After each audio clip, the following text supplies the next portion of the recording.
तो हेलो दोस्तों, स्वागत है आप सभी का मेरे इस YouTube चैनल पर जिसका नाम है दोस्तों मॉडर्न काउंटडाउन। दोस्तों आज की इस वीडियो में मैं आपको बताने वाला हूँ एक ऐसे प्रागैतिहासिक स्तनधारी जानवर के बारे में जो अपने विशाल शरीर और भारी वजन के लिए पूरी दुनिया में मशहूर है। तो चलिए दोस्तों फटाफट से वीडियो करते हैं शुरू। दोस्तों मांसाहारी डायनासोर के खत्म होने के बाद से स्तनधारी पनपे हैं। अपने दुष्ट साथियों के बिना उनकी संख्या में विस्फोट हुआ, उनमें विविधता आई और वे बड़े हो गए।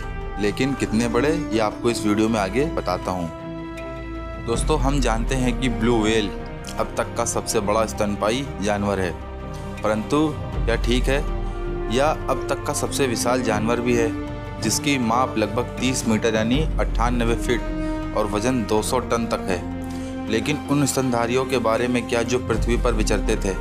और दोस्तों वर्तमान में अफ्रीकी हाथी को दुनिया में सबसे बड़ा जीवित भूमि स्तनपायी जानवर माना जाता है। 7 मीटर यानी 23 फीट लंबे और 3.7 मीटर यानी 12 फीट ऊंचे इन मौजूदा दिग्गजों का वजन आमतौर पर 4 से 7 टन होता है और इनका मस्तिष्क और नाक किसी भी स्थलीय स्तनपायी की तुलना में सबसे भारी होते हैं। बुरा नहीं है, लेकिन वे अब तक के सबसे बड़े भूमि स्तनपायी के लिए कोई प्रतियोगिता नहीं है।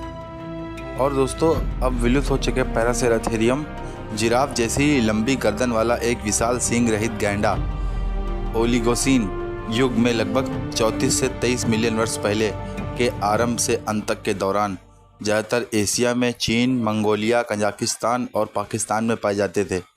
ये विशालकाय गैंडे आज हमारे पास मौजूद सबसे बड़े गैंडे यानी दक्षिणी सफ़ेद गैंडे को बौना कर देते हैं, जो 2.4 मीटर तक पहुंच सकता है यानी 13 फीट और लंबा यानी कि 1.8 मीटर यानी 6 फीट ऊंचा, वजन लगभग 3 से 60 टन तक होता है जिसका।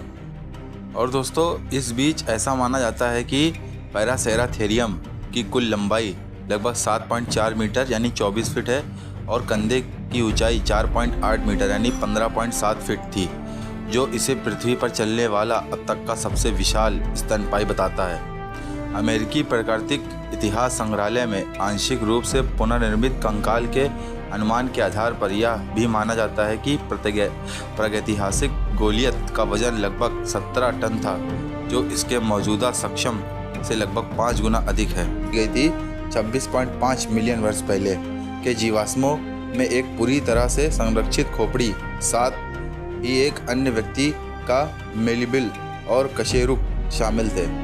निष्कर्ष प्रस्तुत करने वाले एक अध्ययन के मुख्य लेखक डेंग ताओ ने उस समय CNN को बताया, खोपड़ी 1 मीटर यानी 3 फीट से अधिक लंबी थी। उस आकार की खोपड़ी को संरक्षित करना बहुत ही दुर्लभ था दोस्तों। हालांकि सबसे बड़े भूमि स्तनपायी के रूप में पैरासेराथेरियम का शासन निर्विरोध नहीं है। खोजे गए जीवाश्मों की अपूर्णता के कारण यह निश्चित रूप से जानना असंभव है कि ये प्राचीन गैंडे कितने बड़े हो गए और इन्हें अन्य विलुप्त टाइटन्स को कड़ी प्रतिस्पर्धा का सामना करना पड़ता है।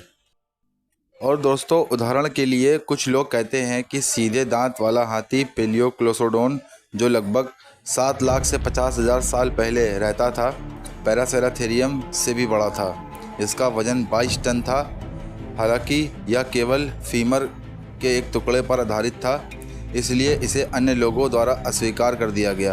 किशोर हाथियों के अधिक पूर्ण अंगों की हड्डियों का उपयोग करने वाले अन्य अनुमान पेलियोक्लोसोडोन का वजन लगभग मामूली से मामूली 13 से 15 टन तक लोग बताते हैं दोस्तों।